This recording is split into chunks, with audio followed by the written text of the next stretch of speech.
ছবছৰীয়া গণ আন্দোলনত প্ৰাণ আহুতি দিয়া বীৰ শ্বহীদসকললৈ মই গভীৰ শ্ৰদ্ধাঞ্জলি জ্ঞাপন কৰিছোঁ। প্ৰথম শ্বহীদ খগেশ্বৰ তালুকদাৰৰ লগতে সকলো শ্বহীদলৈ কোটি কোটি প্ৰণিপাত যাচিছোঁ। তেখেতসকলৰ মহান ত্যাগৰ বাবে আজি আমি জনপ্ৰতিনিধি হিচাপে দেশ সেৱা কৰাৰ সুযোগ লাভ কৰিছোঁ।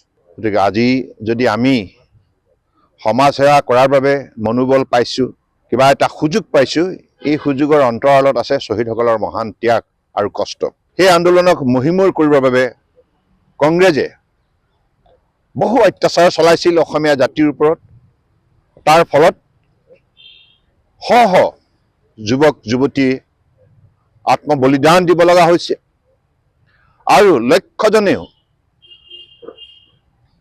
শাৰীৰিকভাৱে নিৰ্যাতন ভুগিব লগা হৈছিল, মানসিকভাৱে নিৰ্যাতন ভুগিব লগা হৈছিল।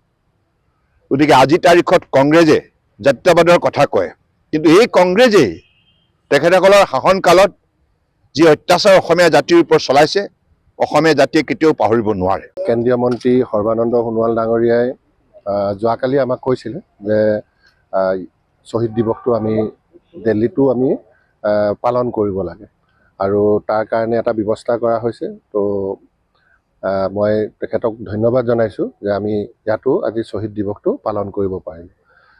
শ্বহীদসকলক শ্ৰদ্ধাৰে সুঁৱৰিছোঁ। যোৱা অসম আন্দোলনত অসমৰ ৰাইজে বহু উপলব্ধি পাবৰ কাৰণে সক্ষম হ'ল।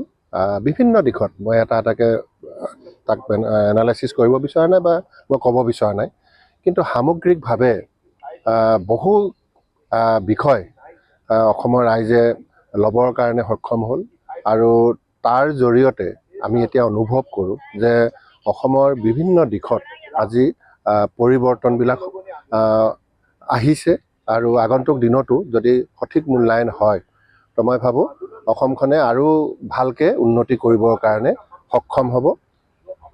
গতিকে আজি আৰু মই বেছি দীঘলীয়াকৈ বক্তব্য নাৰাখোঁ। পুনৰ এবাৰ শ্বহীদসকলক অন্তৰৰ পৰা শ্ৰদ্ধা নিবেদিছোঁ আৰু আজি তেওঁলোকক স্মৰণ কৰিছোঁ। তেওঁলোকে য'তে আছে সুখ শান্তিৰে থাকক।